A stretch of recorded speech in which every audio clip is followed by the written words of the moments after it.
Maintenant, quelques mots importants, très importants, pour ceux qui seraient tentés de s'ingérer dans les événements en cours. Quiconque essaiera d'interférer contre nous, et plus encore de créer des menaces pour notre pays, pour notre peuple, doit savoir que la réponse de la Russie sera immédiate et mènera à des conséquences auxquelles vous n'avez jamais fait face dans votre histoire. Nous sommes prêts à n'importe quelle évolution de la situation. Toutes les décisions nécessaires à cet égard ont été prises. J'espère être entendu. Vous voyez, c'est une menace parce que Poutine a précisé, c'est lui qui va s'ingérer dans le problème d'Ukraine avec la Russie. Donc il va répondre immédiatement, c'est-à-dire qu'il va lancer n'importe quelle bombe. Et ça va faire ce qui, donc ça va faire le dégât qu'on n'a jamais vu dans le monde. Et il est prêt à, parce qu'il a même mis tout en position de frappe. Donc il attend seulement celui qui pas ingérer dans leurs problèmes. Lui, il est prêt à tout. Imagine s'il lance ces bombes sur Paris. Comme toi, le président français, tu veux toujours mettre ta bouche dans tout. Voilà, dans ton propre problème. Pays, il y a les gilets jaunes, il y a beaucoup de problèmes. Ça te dépasse à gérer. Mais tu veux mettre tes problèmes. Toi, tu peux déclarer la guerre à Poutine. À la hauteur de l'agression dont elle se rend coupable.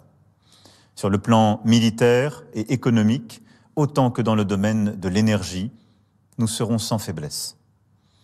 Nous appuierons l'Ukraine sans hésiter et nous prendrons toutes nos responsabilités pour protéger la souveraineté et la sécurité de nos alliés européens. Si les États-Unis ou alors l'OTAN n'a pas déclaré ou bien il n'est pas allé affronter ces messieurs, c'est parce qu'il connaît ce qui est dedans. Il connaît ce qui est dedans. Ça, c'est pas l'Afrique que vous venez chier et vous partez. Et ce que moi je veux dire, en tout cas, je répète à tous ces présidents marmailleurs africains là, il n'y a personne. Si ces gens-là déclenchent la guerre avec Poutine, il n'y a personne. Il n'y a pas nos parents, nous-mêmes, on ne part pas pour aider ces gens parce qu'ils n'ont pas besoin de nous. Quand tu pars aujourd'hui à l'ambassade française, tu veux peut-être aller en France pour visiter aussi, non, c'est normal. On doit visiter et rentrer. On ne te donne pas le visa, on te demande, on te pose des questions. Tu as combien dans ton compte, tout ça. Donc, vous n'avez pas besoin de nous et on ne va pas venir vous aider. Au contraire, on va aider votre ennemi qui est Poutine parce qu'on préfère avec quelqu'un qui est droit et honnête.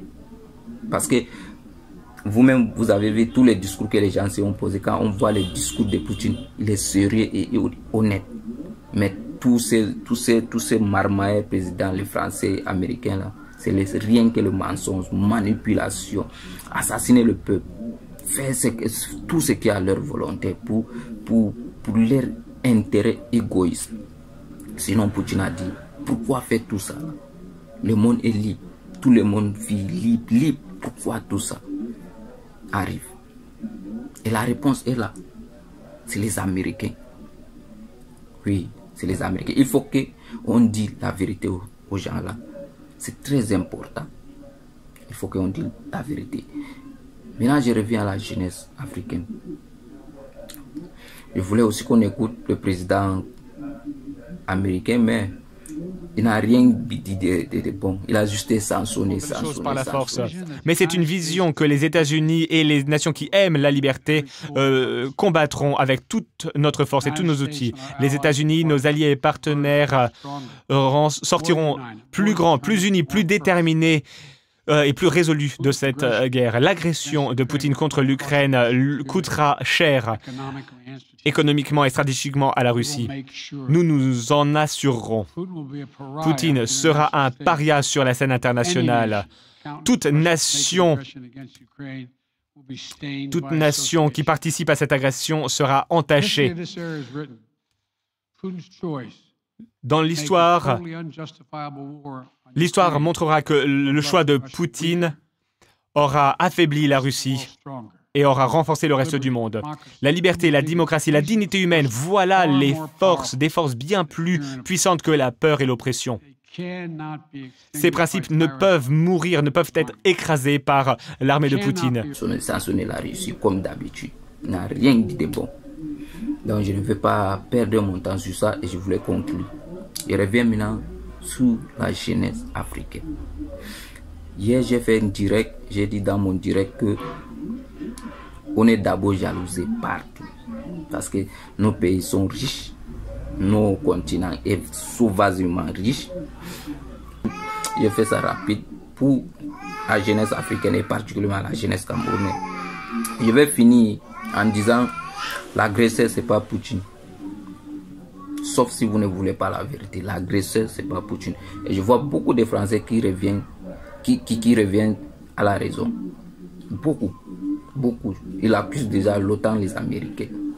Et même les Européens, même les Français, même en général, eux-mêmes, ils sont en danger. C'est que les Américains voulaient le faire. Ils ont déjà même presque réussi. Ils sont en danger. Danger, c'est-à-dire qu'à chaque fois, les Américains vont imposer ce qu'ils veulent. Ils ne peuvent pas parler, ils ne peuvent pas rien dire parce qu'ils ont les bombes partout dans le monde, placées aux frontières déjà. Vous voyez un peu. Donc, c'est que Poutine combat tout ça là, c'est aussi pour les Européens. Et eux-mêmes, ils connaissent. Ils font semblant juste de ne pas reconnaître ça, mais ils connaissent. Donc, surtout nous les Africains, si le problème s'élève là-bas, nous, on ne doit pas aller. Le président qui va envoyer un Africain là-bas pour aller défendre ces gens-là, pour aller sacrifier nos parents, on ne va pas lui laisser. On ne va pas lui laisser, vraiment. Plutôt, si ça commence, tous nous, citoyens africains, envoyer les vols qu'ils rentrent. Voilà ce que moi, je finis avec. Si ça commence, envoyer le vol, nos ressortissants. Donc, tout ce qui s'agit de noirs, rapatriez-le. Et vous allez combattre, vous allez faire vos combats, on va vous regarder. Parce que nous, on a rien pour nous défendre. Donc on ne peut pas, on ne veut pas s'appliquer, ou bien vous ne pouvez pas nous appliquer dans votre problème. On n'a rien pour nous défendre. Donc c'est un peu ça, c'est mon petit message à la jeunesse africaine. Je serai en direct mercredi à 20h30. Je ferai le direct et on va causer ensemble. Et surtout soyez prêts pour le direct. Et abonnez-vous à notre page, ça vous coûte rien. Abonne-toi à ma page. Pourquoi pas me soutenir? Pourquoi pas? Je suis juste un frère. Je suis ton frère. Je suis noir comme toi. Je ne demande pas aux blancs, je demande aux noirs. Abonnez-vous sur ma chaîne et on va causer ensemble tous. Donc c'est un peu ça.